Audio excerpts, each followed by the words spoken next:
Hi, this is Joy with Obsessed with Scrapbooking, and today we're going to be using this In the Moment stamp set to create a beautiful card.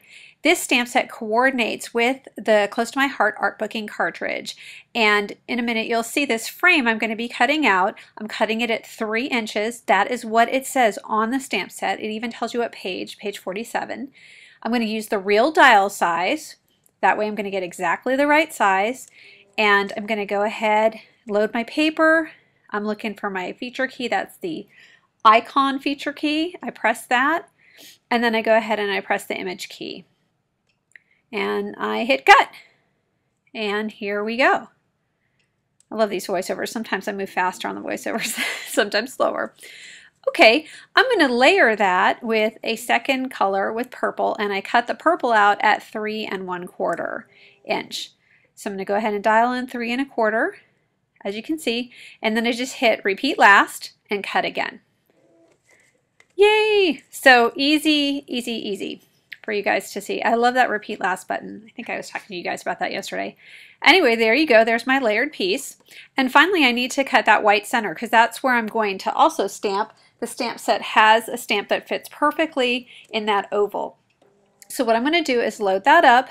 I dial it back down to 3, and then I'm going to hit repeat last, but I'm going to keep my eye on it, and it just cuts that inner oval first. So as soon as it's done cutting that, I just hit stop, so I didn't cut out the whole image. So that's a sneaky way around it, if you need a sneaky way. All right, now this is obviously super speeded up, and I'm going to show you.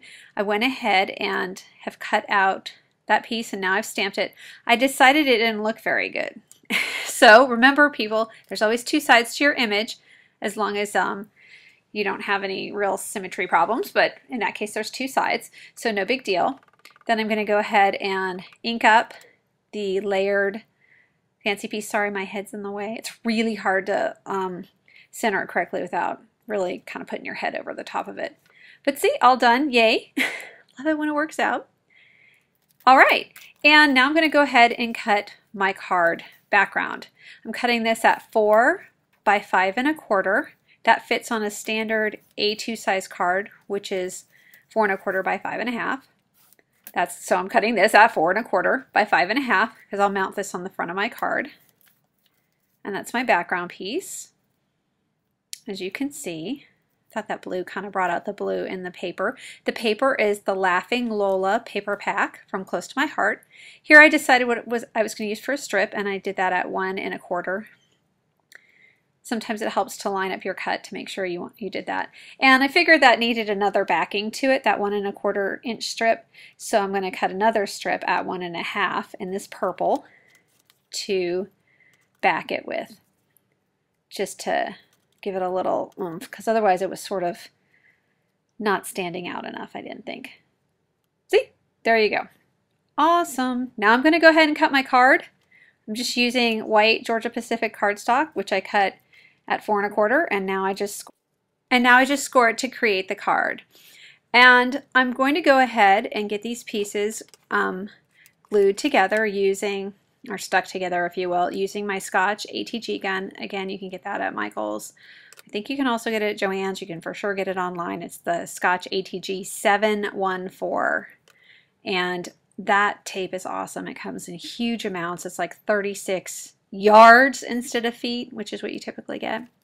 So it's very easy. I'm going to put these 2 layers together using my Zig 2-way pen, and there you go. Now it is time for the big secret, and that is, how do I get my bows tied so perfectly? I've been asked this question a lot, and now I'm finally revealing it. Anyway, it's not that exciting, but this is called a Bow Easy, or the Bow Easy. You can find them online. They're around $5 or $6. They're on eBay. They're on Google. Take a look. Now, I did not speed up this portion of the video because, well, it's not super hard to get. I wanted to go slow enough so you could see exactly what I was doing, because it's not obvious at first.